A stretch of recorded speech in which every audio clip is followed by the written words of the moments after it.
They had her trapped. 6 elite killers against one fragile royal and her underpaid human escort. The galaxy viewed humanity as background noise, a species of clerks' mechanics and expendable grunts. So when the assassins told the human to walk away, they expected him to run. They didn't know humans were born on a high-gravity death world. And they certainly didn't know this particular human had just been waiting for a quiet excuse to stop pretending he was harmless. The rain on Oakhaven did not fall. It drifted. It was a heavy chemical mist that clung to the skin and turned the industrial transit hub into a sprawling smear of neon and rust. Princess Diana of the House of Caledon hated the rain. Her biology was not built for this oppressive moisture. Her people were tall, slender, and adapted to the arid, low-gravity spires of their home world. Here the dampness seeped into her joints. It made her heavy. It made her slow. She pulled the hood of her synthetic cloak tighter around her face, shivering as a gust of cold exhaust vented from a passing cargo hauler overhead.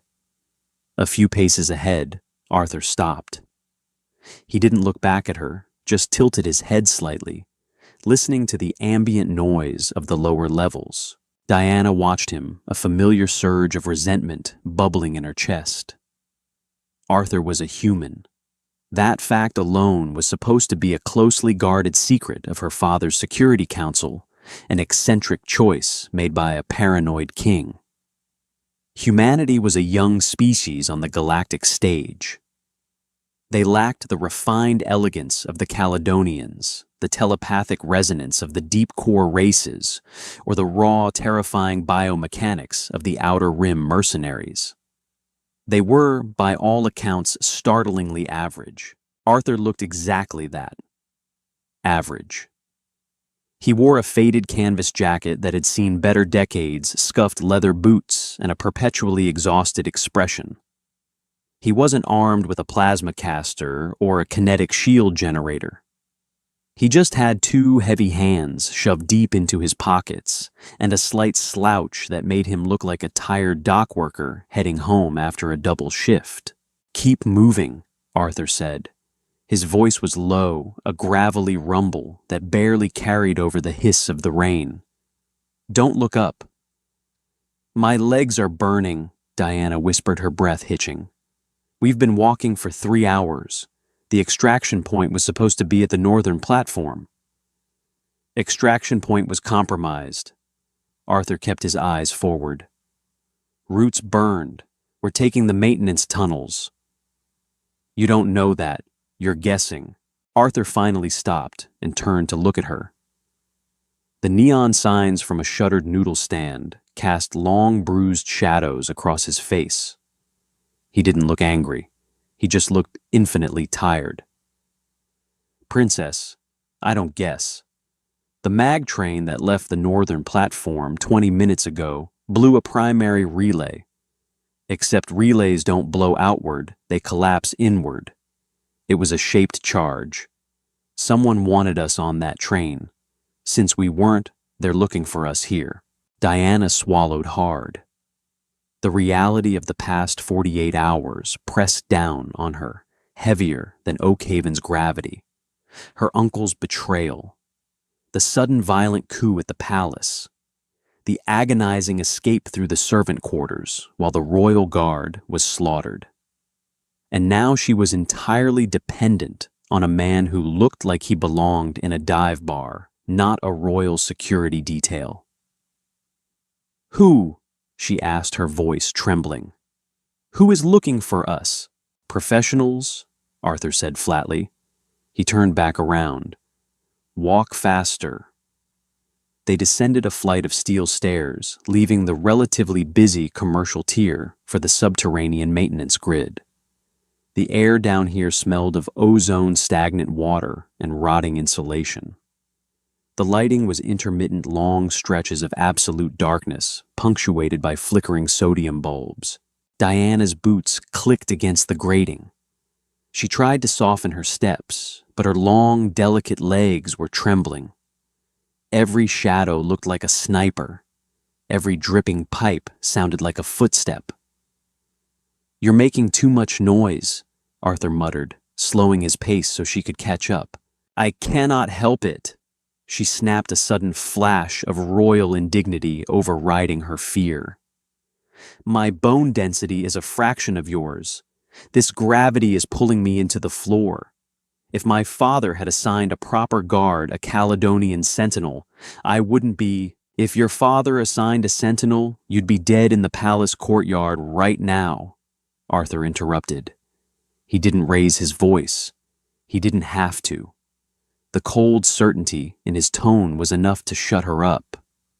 A sentinel wears bright silver armor and fights with honor. Honor gets you killed when the other guy brought a thermal detonator. I'm here because I don't care about honor. I care about breathing. He raised a hand, stopping her abruptly. The maintenance tunnel ahead was dead straight for another 100 yards, ending in a massive blast door. To their left, a sheer drop down into the atmospheric processors. To their right, a solid wall of reinforced concrete. It was a bottleneck. Arthur's posture changed. The slouch vanished. His shoulders squared and his hands came slowly out of his pockets. He didn't reach for a weapon. He just stood there, perfectly still, his eyes tracking something in the darkness ahead. "Arthur," Diana whispered, her heart hammering against her ribs. "Back up to the wall, princess." "What is it?" "We ran out of space." The air in the tunnel shimmered. It was subtle at first, a distortion in the dim light, like heat rising off asphalt. Then the optical camouflage failed, cascading downward in a ripple of digital static. 6 figures materialized out of the shadows. They were clad in matte black tactical weave, their faces obscured by angular combat helmets with glowing multispectral visors. They were tall, sleek, and moved with a terrifying synchronized fluidity. Mercenaries, and not just any hired guns. Diana recognized the jagged crest etched onto the shoulder plate of the lead figure. The Black Hounds. They were a deep space wetwork team, notorious for wiping out entire political dynasties on the Rim. They didn't leave survivors. They didn't take bribes. Diana felt her knees buckle. She pressed her back against the cold, damp concrete, her breath coming in shallow, panicked gasps. This was it. Her uncle hadn't just sent assassins, he had emptied the treasury to buy the best. The leader stepped forward, his boots making absolutely no sound on the metal grating. He drew a weapon from his thigh holster, not a gun, but a curved hilt. With a sharp flick of his wrist, a blade of hyper-compressed plasma ignited. It hissed, casting a sickly pale green light over the tunnel. "Princess Diana," the leader said. His voice was synthetic, heavily modulated through his helmet speakers. It sounded like grinding metal. "By decree of the new sovereign, your line ends tonight." Diana tried to speak, to offer them credits, titles, anything. The words died in her throat. She looked at the plasma blade, mesmerized by the sheer, inevitable violence of it. "You," the leader said, shifting his visor toward Arthur. "Human. We have no contract on you. You are a biological anomaly barely worth the energy required to incinerate you. Walk away. You have 10 seconds to return to the upper levels." Arthur stood between the 6 heavily armed mercenaries and the princess. He looked at the leader. Then he looked at the 5 others fanning out behind him. He let out a long, slow sigh. It sounded like an engine running out of gas. "It's been raining all damn day," Arthur said. The mercenary leader paused, his helmet tilting slightly. "What? I said it's been raining all day. My boots are soaked through. My back hurts from walking hunched over so I don't hit my head on these low ceilings." Arthur reached up and slowly unbuttoned his cheap canvas jacket. "And now I have to deal with you. I really, really hate this planet." He shrugged off the jacket, letting it drop to the wet grating. Underneath, he wore a simple fitted gray shirt. He reached up and methodically unbuttoned the cuffs, rolling the sleeves up to his elbows. His forearms were thick, corded with dense muscle, and crisscrossed with faded, jagged scars.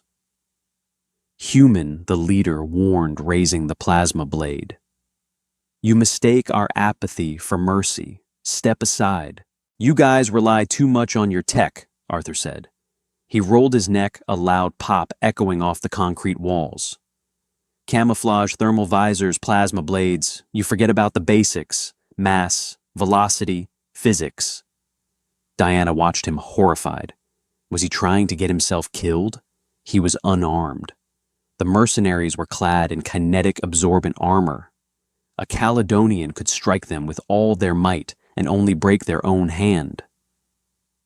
"Arthur, please," Diana choked out. Just run." Arthur finally glanced back at her. The exhausted, dead-eyed look was gone. In its place was something cold, hard, and utterly predatory. It was a look that didn't belong on the face of a simple clerk or mechanic. It was the look of a creature at the absolute top of the food chain, staring at its next meal. "Keep your eyes closed, Princess," Arthur said quietly. "This is going to get messy." He turned back to the mercenaries. He didn't take a fighting stance. He didn't put his hands up. He just stood there, breathing slowly, deeply, filling his lungs. "Time is up," the mercenary leader declared. He gestured with his free hand. The two hounds on the flanks blurred forward. They were incredibly fast, their enhanced leg servos propelling them across the distance in a fraction of a second. The one on the right drew a heavy kinetic pistol, while the one on the left lunged with a vibro knife aimed squarely at Arthur's chest. Arthur didn't try to dodge out of the way. He didn't retreat. He stepped directly into the attack. It happened so fast Diana's brain couldn't properly process the sequence of events. The mercenary with the vibro knife thrust forward, aiming to gut the human. To the fragile, elegant species of the galaxy, the strike was blindingly quick. But humans evolved on a world where the gravity crushed the weak, and the wildlife demanded constant hyper-reactive paranoia. Arthur's left hand shot out. He didn't block the knife. He grabbed the mercenary's wrist. The loud, sickening crack echoed like a gunshot. Arthur didn't just stop the momentum. He shattered the mercenary's arm. The kinetic absorbent armor was designed to dissipate blaster fire and blunt force trauma, but it couldn't protect against immense localized torque. Arthur twisted the arm backward, snapping the bone through the skin and the armor weave. The mercenary screamed a raw, organic sound, tearing through the helmet's modulator. Arthur didn't pause to admire his work. Using the mercenary's own forward momentum, he yanked the man downward, bringing his knee up in a devastating arc. It connected with the faceplate of the helmet. The reinforced polymer shattered inward. The mercenary went entirely limp, his neck snapping back at an impossible angle. The second flanker, the one with the kinetic pistol, raised his weapon. Arthur was already moving. He grabbed the dead mercenary by the tactical harness and hurled the armored body like a sack of grain. Diana gasped. The sheer terrifying strength required to throw a fully armored soldier with one arm was incomprehensible. Her people used repulsor lifts to move cargo that heavy. The dead body slammed into the second mercenary, knocking his aim wide. A kinetic slug tore a chunk out of the concrete wall, spraying dust and shrapnel. Before the shooter could recover, Arthur closed the gap.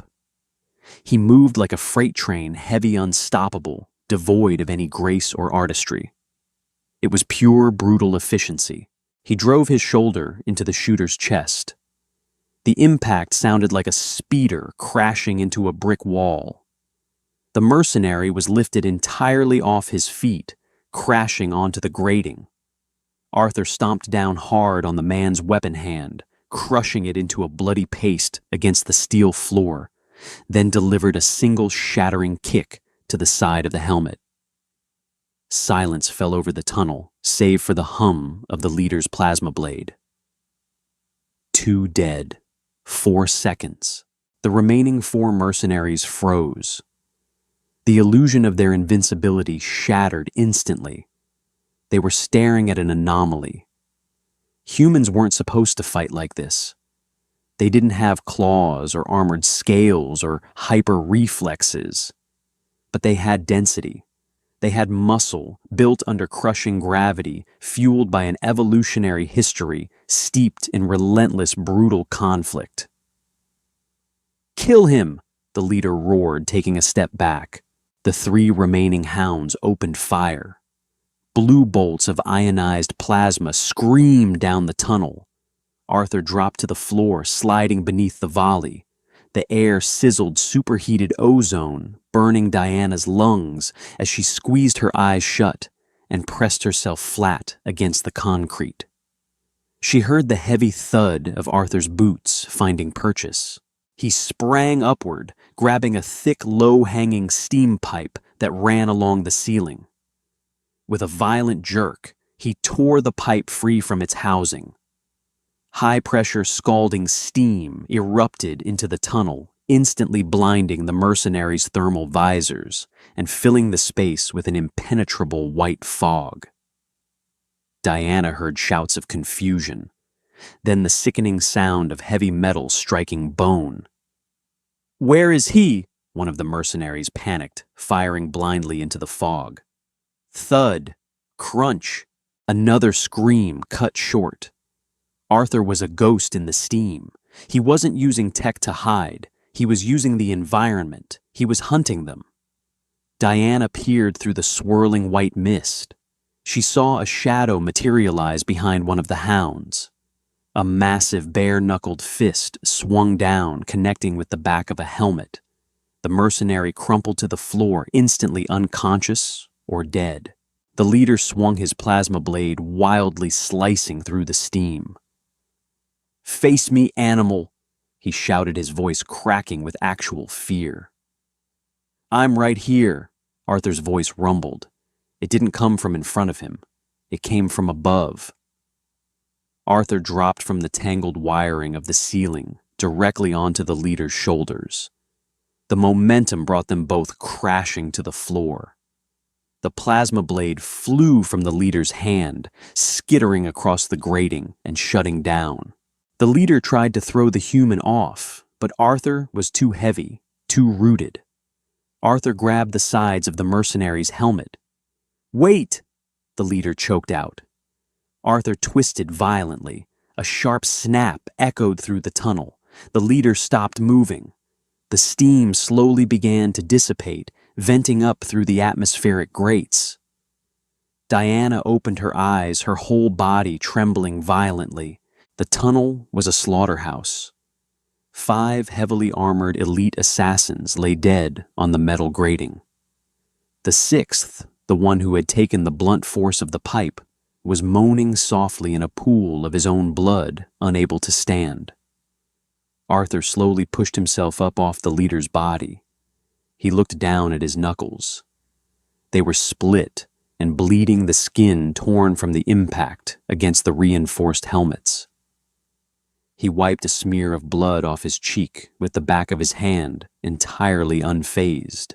He didn't look like a hero. He didn't look like a savior in shining armor. He looked like a man who had just finished digging a ditch. Exhausted, grimy, relentlessly mundane. He walked over to the last surviving mercenary. The hound weakly raised a hand to surrender. Arthur didn't even break stride. He delivered a swift, brutal kick to the side of the man's head, silencing the moaning instantly. Arthur stood in the quiet tunnel, listening for a moment. Only the hiss of the broken pipe and the distant hum of the transit hub above remained. He bent down, picked up his soaking wet canvas jacket, and slowly put it back on, hiding his scarred forearms once again. He turned to look at Diana. She was still pressed against the wall, her eyes wide with terror, staring at him as if he were a monster. Maybe he was. Told you, Arthur said, his voice returning to that quiet, gravelly murmur. Messy. He offered her a scarred, bloodied hand. Come on, princess. We need to find a new extraction point before the locals call security. Diana looked at the hand. For a brief second, she saw the apex predator that had just disassembled 6 elite killers with his bare hands. Then she looked up into his face. He just looked tired. Tired and fiercely, undeniably human.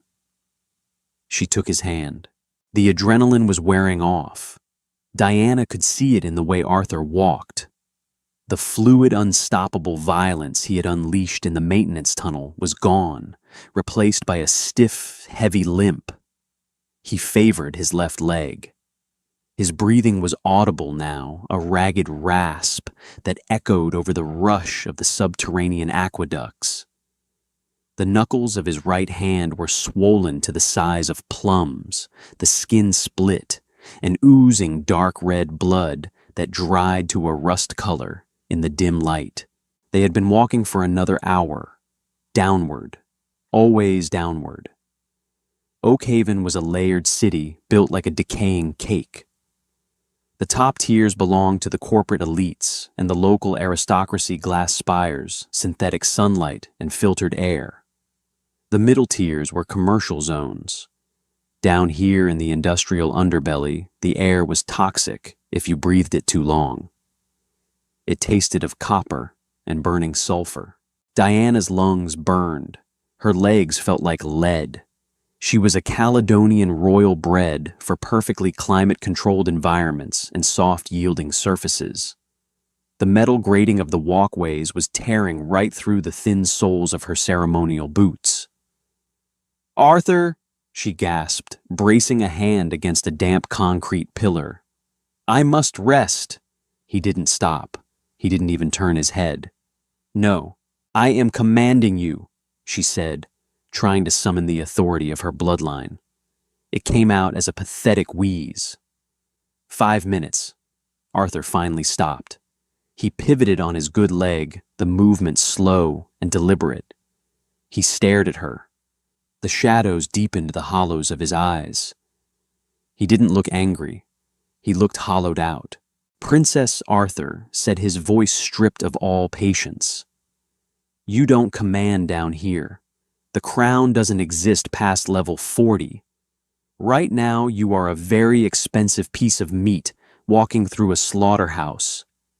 If we stop your uncle's cleanup, crews find us. If they find us, I have to fight again. And right now, I don't think I can." Diana stared at him, stung. But the blunt honesty of his words cut through her aristocratic pride. She looked at his bleeding hands, the way his broad shoulders slumped. He was mortal. He was hurting. And he was hurting because he had stood between her and 6 professional killers. She swallowed her pride, pushed off the pillar, and took a step forward.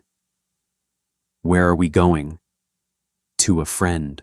10 minutes later, the aqueduct gave way to a massive cavernous space filled with shipping containers and discarded machinery. It was a graveyard of obsolete tech. In the center of the scrap heap sat a heavily modified atmospheric freighter. It looked like a rusted iron lung with engines strapped to the sides. Arthur walked up to the heavy blast door of the freighter and banged his fist against the reinforced steel. 3 heavy knocks. A pause. 2 quick ones. A security camera whirred to life, pivoting down to focus on them. A red laser scanned Arthur's face. The heavy door groaned hydraulic seals hissing as it slid open. Standing in the entryway was a woman holding a heavily modified submachine gun. She had grease smeared across her cheek, short-cropped dark hair, and a look of supreme irritation. She wore coveralls that were covered in oil stains and burn marks. She was human, "You're late, Artie," Abigail Hayes said. She lowered the gun, her eyes flicking from his battered face to the tall, trembling Caledonian princess behind him. "And you brought a pet." "Abigail," Arthur said. He stepped inside, moving past her with the familiarity of an old ghost. "We need a ride, off-world, right now." Abigail hit the control panel, sealing the heavy door behind them. Off-world. Do you know what kind of heat is radiating off the upper atmosphere right now? Orbital control is locked down tighter than a drum. I've got military frigates pinging my transponder every 10 minutes. I know. Arthur walked into the freighter's cramped cargo bay and collapsed onto a metal crate. He let out a long, shuddering breath. My route got burned. Black hounds found us in the maintenance grid. Abigail stopped walking. She turned around, her expression hardening. Hounds, you ran into a hound pack. 6 of them, Arthur muttered, leaning forward and resting his head in his hands. Abigail stared at him. Then she looked at his knuckles. She didn't ask how he survived. She didn't ask how he managed to beat 6 elite, biologically enhanced killers. She just looked at him with a mixture of profound exhaustion and deep sympathy. You're an idiot, Arthur, she said quietly. Yeah, I know. From the back of the freighter, a massive hulking figure emerged from the shadows. It stood nearly 8 feet tall, possessing a thick, leathery hide, the color of bruised eggplant, and 4 muscular arms. It was a Gruthin, a species known for their brute strength and mechanical genius. Zal, Arthur acknowledged without looking up. Zal rumbled a sound like a rock slide. The translator collar around the alien's thick neck crackled to life, delivering a deep, synthesized voice. Your vital signs are erratic, human. You are leaking fluids. I'm fine, Zal, Arthur grunted. He's not fine, Abigail snapped. She slung her gun over her shoulder and pointed a grease-stained finger at Diana. You, Royal, sit on that bench and don't touch anything. Zal, get the med kit, the heavy one. Diana obeyed, sinking onto a cold metal bench. She watched as Abigail and the massive alien went to work on Arthur. There was no deference, no protocol, just a frantic, efficient pragmatism that made Diana feel entirely useless.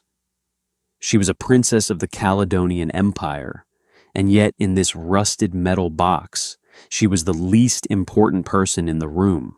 The medical bay of Abigail's freighter was nothing more than a corner of the cargo hold, sectioned off by a dirty plastic tarp. The air smelled of iodine old sweat and engine coolant. Diana watched through a gap in the tarp. She shouldn't have been looking. Caledonian culture dictated strict privacy regarding the physical body, especially when injured. To show weakness was to invite political ruin. But she couldn't look away. Arthur had removed his shirt. Diana let out a quiet, involuntary breath. The human body was an anomaly to the galaxy at large. Humans were considered weak because they didn't possess exoskeletons' redundant organs or natural weapons. But looking at Arthur's bare back, Diana realized the galaxy was deeply, fundamentally wrong. He was densely packed. His musculature wasn't elegant or streamlined like a Caledonian's. It was thick, ropey, and built for immense mechanical leverage. And it was covered in scars. Puncture wounds, chemical burns, jagged lacerations that had been stitched together with crude, hasty hands. His body was a roadmap of violent survival. Abigail was wiping down his knuckles with a harsh antiseptic. Arthur didn't flinch. He just stared straight ahead at the bulkhead. You fractured the 2nd and 3rd metacarpals on your right hand, Abigail said, shining a small penlight over the swollen joints. And your ribs on the left side are heavily bruised, possibly cracked. Tape them, Arthur said. Artie, if the bone splinters and punctures your lung, tape them, Abby. We don't have time for a regen tank.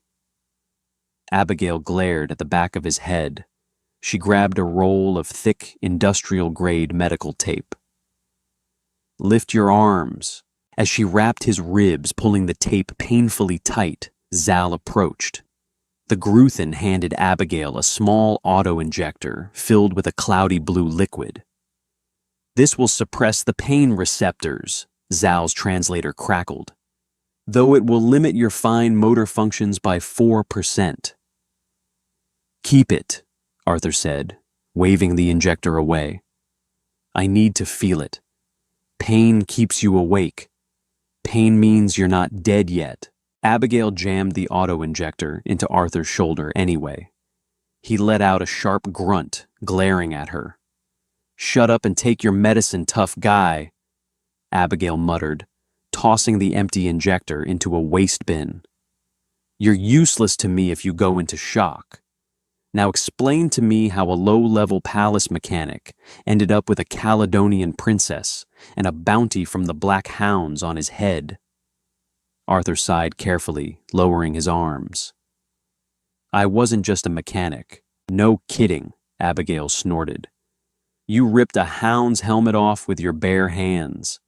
Zal found the security footage on the local net before they scrubbed it. You looked like a wild animal, Artie. You broke the first rule. Which is? Diana asked, stepping through the plastic tarp. She couldn't stay silent anymore. Abigail looked at the princess, her expression unreadable. Never let them know what we are, Diana frowned, confused. What you are humans. You are clerks. You are agricultural workers.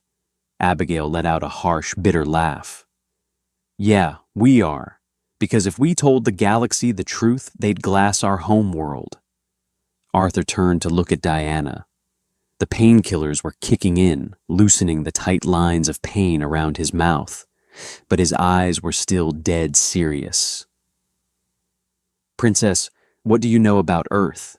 It is a Class 3 death world, Diana recited, remembering her childhood tutors.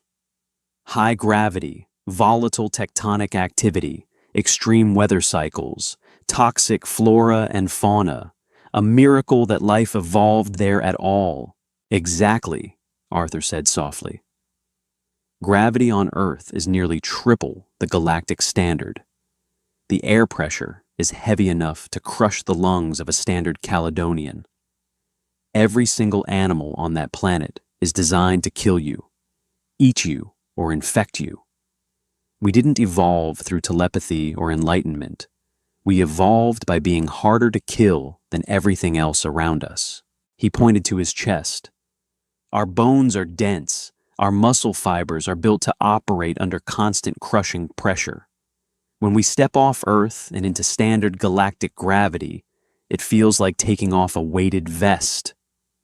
Diana stared at him, the pieces finally clicking together in her mind. The way he threw the armored mercenary.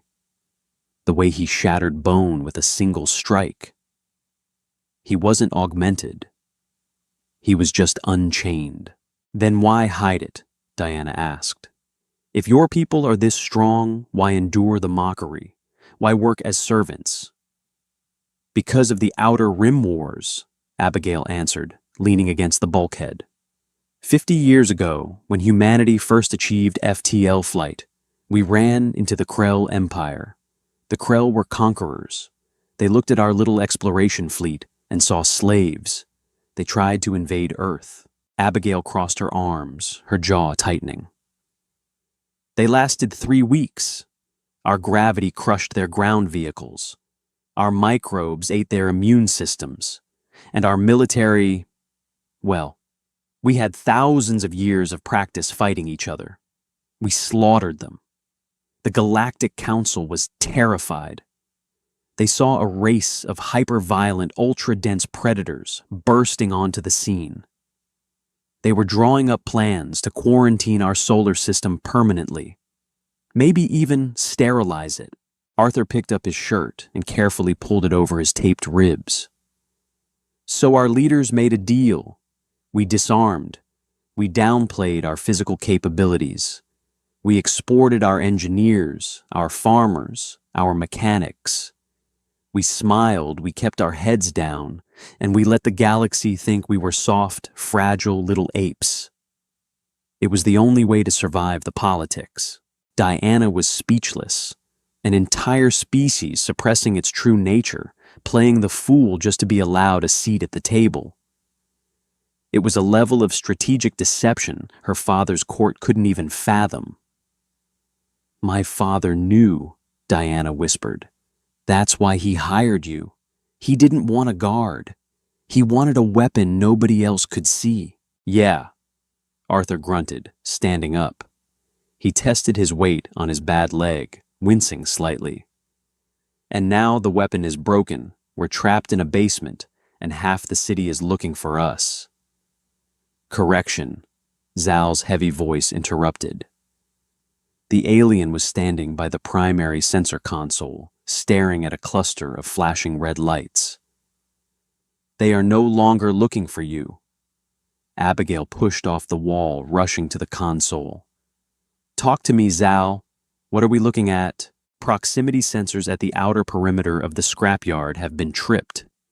Thermal imaging indicates multiple hostile contacts. Heavy armor. Energy weapons. Zal turned his massive head toward Arthur.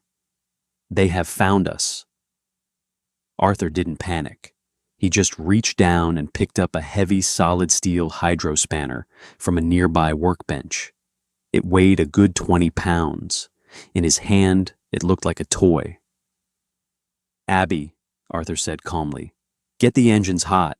The freighter's interior lights snapped off, replaced instantly by the harsh pulsing glow of red emergency lumens. "Engines are cold, Arthur," Abigail shouted over the sudden whine of the ship's internal generators spooling up. Her fingers flew across the navigation console. "I need at least 4 minutes to cycle the plasma drives. If we lift off before then, the manifold will slag and we drop like a rock." "You have 3 minutes," Arthur said. He didn't wait for her to argue. He walked to the heavy blast door they had entered through. He gripped the manual override lever with his uninjured left hand. Diana ran after him, grabbing the sleeve of his jacket. "What are you doing? You cannot fight them again." "You're hurt." Arthur looked down at her hand, then up to her face. The panic in her golden eyes was absolute. "Princess, if they breach this hull, Abigail and Zal die. You die. I'm going out there to make sure they stay busy. They will kill you." "They can try." Arthur pulled his arm free gently. "Stay low. Stay behind Zal. If I don't come back in 3 minutes, tell Abby to launch and vent the cargo bay. It'll blow the door and take anyone standing in front of it down the shaft." He pulled the heavy steel lever.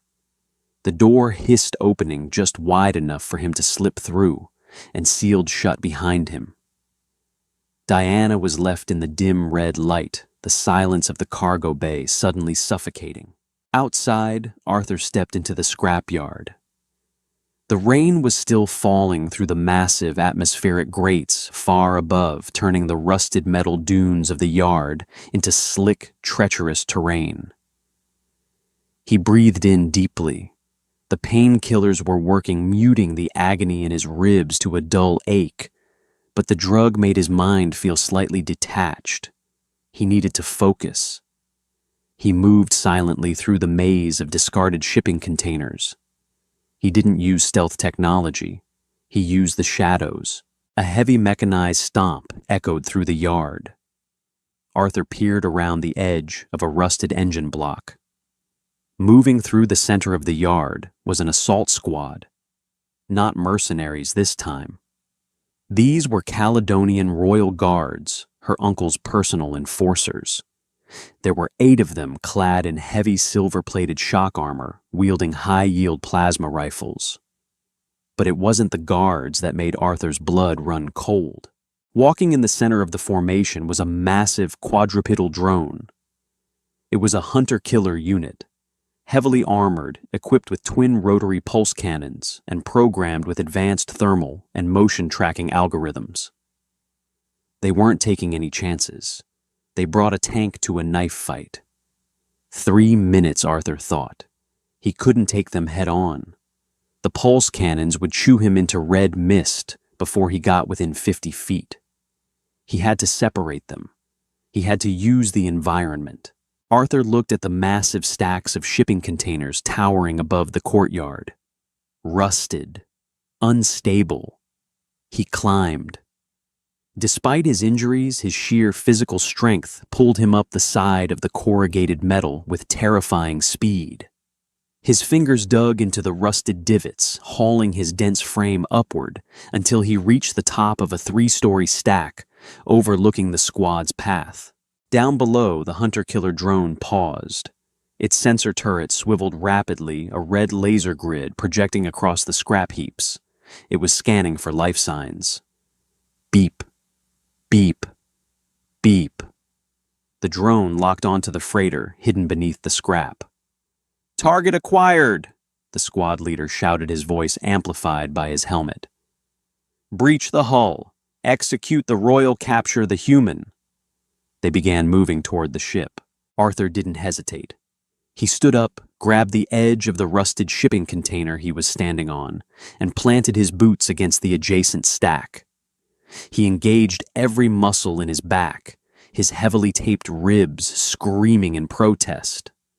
With a brutal guttural roar, Arthur pushed. The physics of a human body evolved to withstand crushing gravity, exerting maximum kinetic force against decaying metal. The rusted support beams of the top container shrieked, bending under the immense pressure. Then they snapped.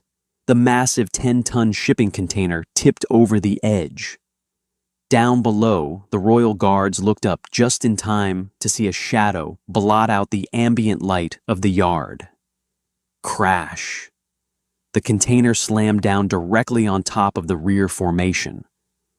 The impact shook the ground like a localized earthquake.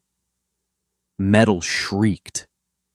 3 guards were crushed instantly beneath the sheer weight of the steel. The hunter-killer drone spun around its pulse cannons, spooling up with a high-pitched whine. It aimed upward at the stack where the container had fallen. But Arthur wasn't there anymore. He had dropped down the opposite side, landing heavily on his bad leg. The pain flared hot and bright through the painkillers, but he ignored it. He burst from the shadows directly into the flank of the surviving guards. He didn't punch this time. He swung the 20-pound steel hydrospanner like a baseball bat. He caught the nearest guard in the side of the knee. The silver armor crumpled inward, shattering the joint. As the guard fell, Arthur brought the heavy steel tool down in a vicious arc, caving in the top of the helmet. 1 dead. 4 left, plus the drone. The guards panicked. They were used to fighting from a distance, maintaining elegant formations. They weren't prepared for a brawler, moving with the raw, chaotic violence of a cornered beast. "Fire, fire!" the leader screamed, backpedaling and raising his rifle. Plasma bolts seared the air. Arthur threw himself behind a rusted generator. The plasma melted the metal, splashing liquid heat against his shoulder. He bit back a scream, the smell of his own burning flesh filling his nose. The hunter-killer drone locked onto his position behind the generator. The rotary cannons roared. "Bert!" A hail of pulse fire began tearing the heavy generator apart. It was only a matter of seconds before it chewed through the metal and reached him. "Zao!" Arthur screamed into the comlink embedded in his ear. "I need a distraction." Inside the ship, Zal's massive hands flew across the console. "Routing auxiliary power to external floodlights. Now!" The scrapyard erupted in blinding, brilliant white light. The massive industrial floodlights mounted on the exterior of Abigail's freighter flared to maximum intensity, pointing directly at the assault squad. The sudden flash blinded the guards' night vision visors. Even the hunter-killer drone's optical sensors flared out its targeting lasers, sweeping wildly. Arthur lunged out from behind the disintegrating generator. He hurled the hydrospanner with everything he had. The heavy steel projectile sailed through the air and slammed into the primary sensor cluster of the drone. Glass and circuitry shattered. The machine let out a synthetic squeal, its cannons firing blindly into the air. Arthur didn't stop moving.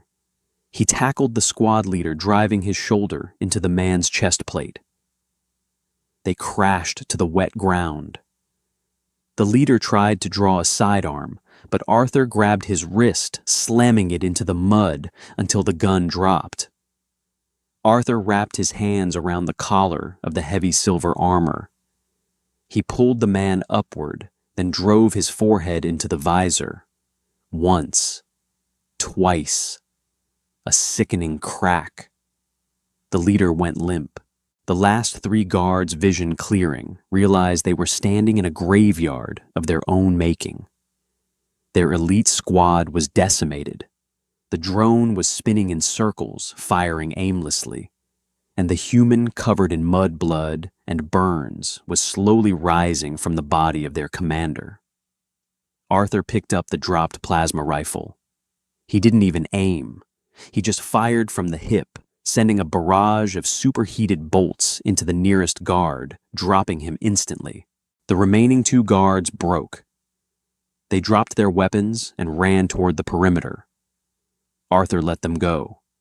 He dropped the heavy rifle, his chest heaving.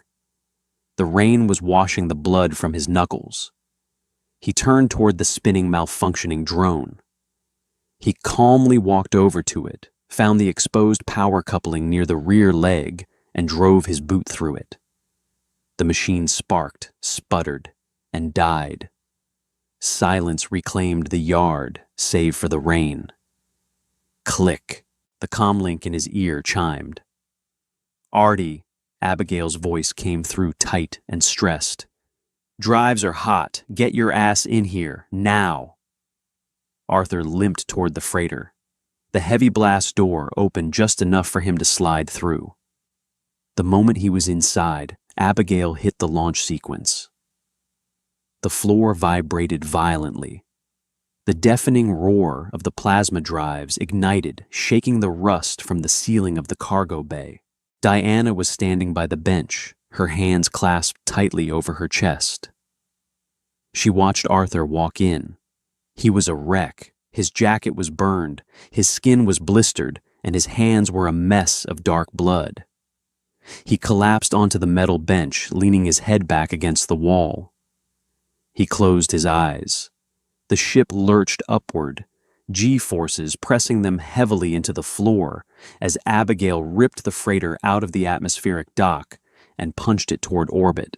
"You did it," Diana whispered, moving toward him. "You defeated them." Arthur didn't open his eyes.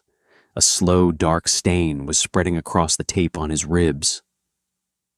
"I bought us a head start, Princess," Arthur murmured, his voice barely a whisper over the roar of the engines. "But the people who paid for those guards, they don't stop. They never stop." He opened his eyes, looking up at the ceiling of the ship as it rattled into the upper atmosphere. The hunt is just starting. The silence of deep space was a lie. Inside the freighter, the noise was deafening. The hull groaned under the stress of Abigail's evasive maneuvers, metal plates grinding together as she pushed the old plasma drives past their red line. Warning klaxons blared in a rhythmic, nerve-shredding pulse. Diana knelt on the grated floor of the cargo bay. Her hands, usually manicured and soft, were covered in Arthur's blood. "Hold still," she ordered. Her voice shook, but she didn't stop working. Arthur was seated on the metal bench, his head tilted back against the bulkhead.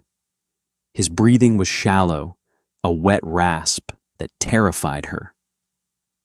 The medical tape Abigail had applied earlier was soaked through. When they hit orbit, the G-force had torn the bruised tissue in his side wide open. "You're using too much bio-gel," Arthur muttered, his eyes half closed. "I am trying to keep your organs inside your body," Diana snapped back. She pressed a surgical stapler against the deep laceration on his ribs. She pulled the trigger. The device violently clamped the skin together. Arthur didn't scream. His jaw tightened, the muscles in his neck standing out like steel cables. A low grunt escaped his teeth. "Why do you endure this?" Diana asked, wiping a smear of blood from her own forehead. "My uncle offered 10 million credits for my head. You could have walked away in the transit hub. You could have killed me yourself and retired to a core world." Arthur opened his eyes. They were bloodshot, rimmed with dark, exhausting circles. He looked at her, really looked at her, and for a moment, the hardened killer vanished. He just looked like an old, tired man. "Your father," Arthur said quietly, "was the only royal on the council who voted against quarantining Earth. When the Krell invasion failed, the rest of the galaxy wanted to lock us behind a blockade, starve us out.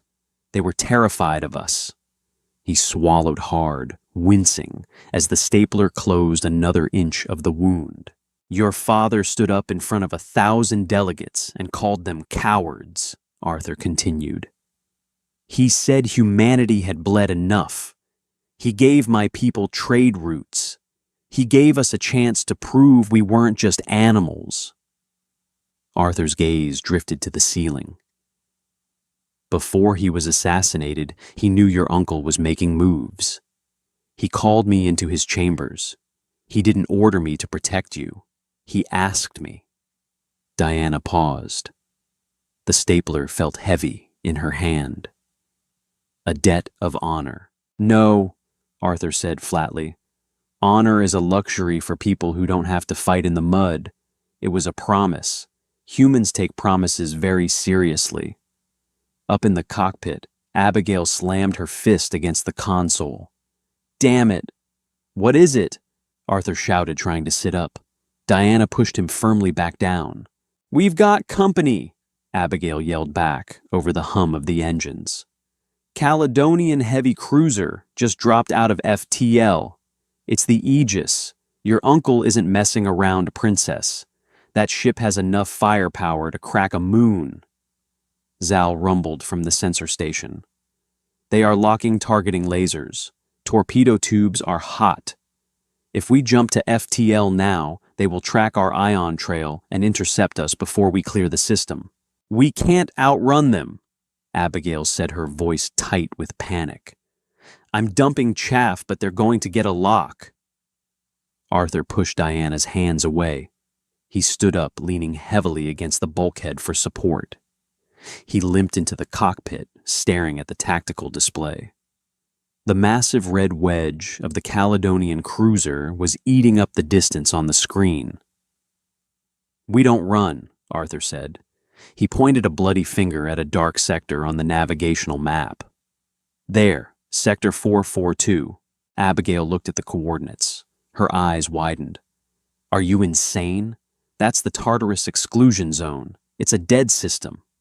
"What is Tartarus?" Diana asked, stepping into the cockpit. "An old human deep-core mining rig," Arthur said, "built into a rogue planetoid. We abandoned it 50 years ago because the orbital mechanics shifted and the gravity well became too unstable. It's a death trap." "Exactly," Abigail said. "It's a Class 4 gravity anomaly. The ambient pull on that station is roughly 3.8 Gs. If I fly my ship in there, the hull might buckle. If we step out of the ship, we'll weigh nearly 4 times our normal mass." Arthur looked at the princess. Caledonians were built for 0.8 Gs. At nearly 4 Gs, Diana wouldn't just be immobilized. Her internal organs would be under catastrophic strain. "Zal can carry her," Arthur said. The Gruthan physiology can handle the pressure for short bursts, but the Caledonian boarding parties on that cruiser, they wear kinetic armor. They rely on speed and agility. Abigail stared at him, the realization dawning in her eyes. You want to trap them in a human gravity well. They want to hunt a human, Arthur said, his voice dropping to a cold, flat rumble. Let's give them a human battlefield. Plot the course, Abby. Hard burn. Abigail didn't hesitate. She grabbed the yoke, killed the inertial dampeners, and slammed the throttle forward. The freighter screamed as it hit the atmosphere of the rogue planetoid. Tartarus was a nightmare of jagged black basalt and churning tectonic storms. Built directly into a massive crater was the mining rig, a sprawling brutalist structure of reinforced iron and depleted uranium plating. It had no sleek lines or elegant spires.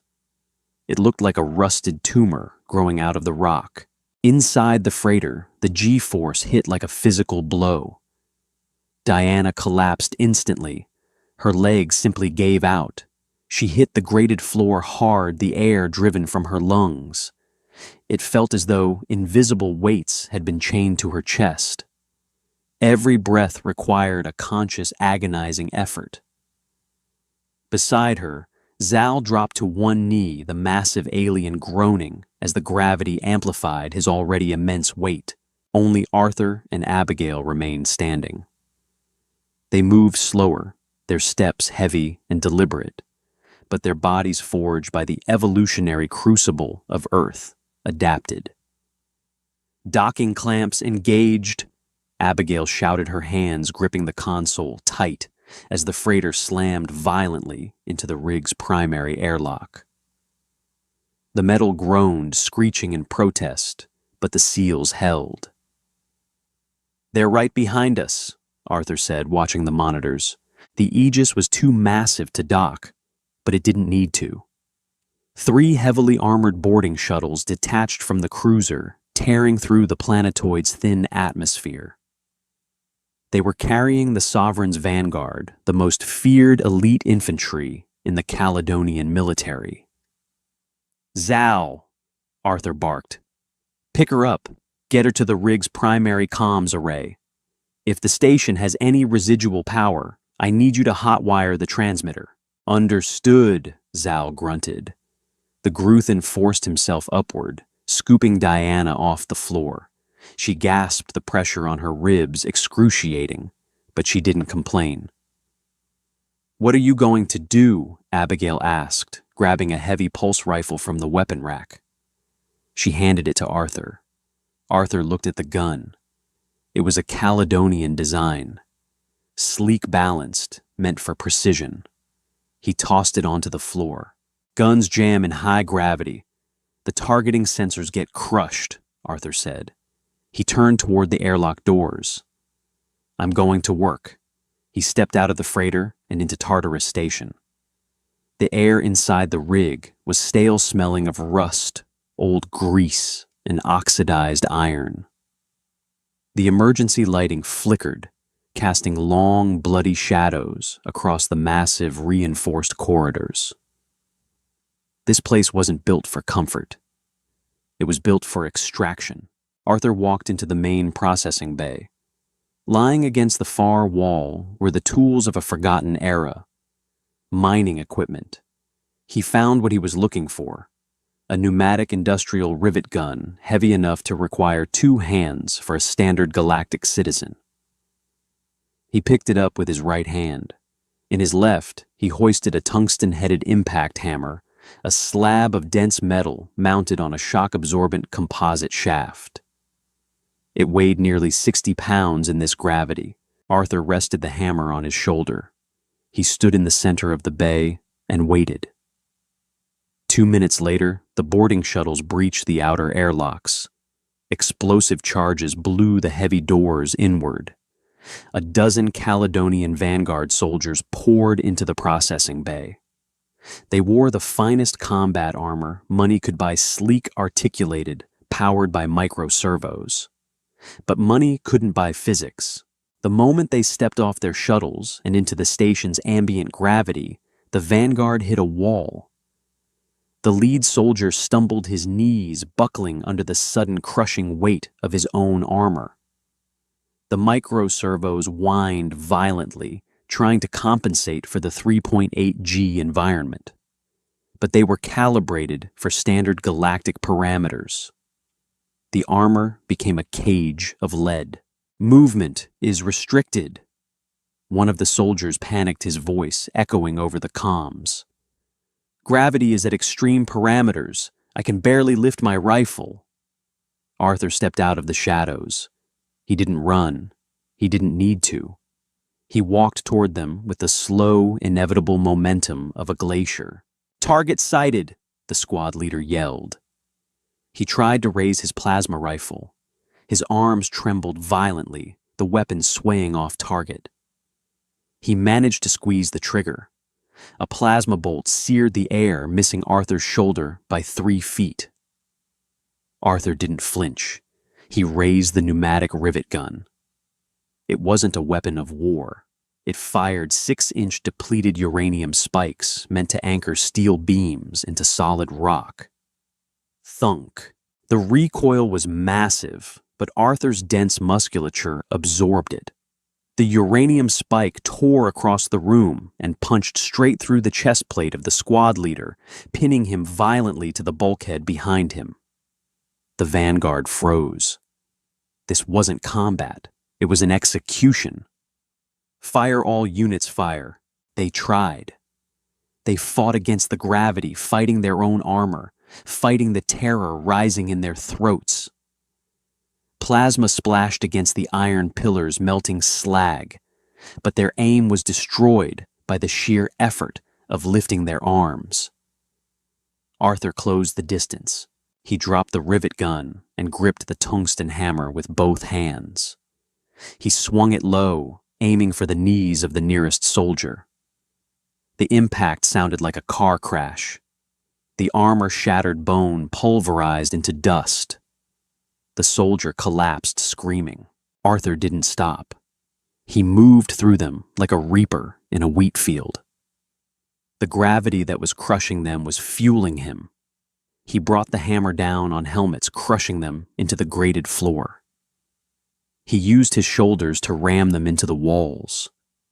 Every strike was brutal, economical, and utterly devastating. They tried to swarm him, but their movements were in slow motion.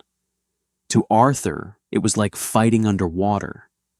He caught a thrusting combat knife, twisted the soldier's wrist until it snapped, and drove the butt of the hammer into the man's throat. Blood pooled on the rusted floor, thick and heavy. Within 3 minutes, 11 of the elite Vanguard lay dead or dying. The processing bay was completely silent except for the heavy, ragged breathing of the lone human standing in the center of the carnage. Arthur leaned heavily on the shaft of the hammer. The stapled wound on his ribs had torn entirely open. Blood soaked his shirt, dripping steadily onto the iron floor. He looked toward the shattered airlock doors. There was one more left. Heavy footsteps echoed from the boarding shuttle. Stepping into the processing bay was Commander Braddock, the leader of the Vanguard. Unlike his men, Braddock wasn't wearing standard combat armor. He was strapped into a heavily modified, mechanized exosuit. Hydraulics hissed as he stepped into the 3.8G environment. The machine took the weight, allowing him to stand tall. Braddock looked at the slaughtered remains of his best men. He didn't look horrified. He looked disgusted. "Animals," Braddock sneered. His voice was amplified, booming through the processing bay. "The Council should have glassed your world when they had the chance. You are nothing but violent, primitive beasts." "We're mechanics," Arthur breathed heavily, shifting his grip on the hammer. "You just broke into our shop." Braddock raised the right arm of his exosuit. Mounted to the forearm was a heavy kinetic rotary cannon. Your princess is dead human. My secondary team has already breached the upper levels. They will find her, and they will butcher her." Arthur's eyes went cold. He didn't say a word. He charged. Braddock opened fire.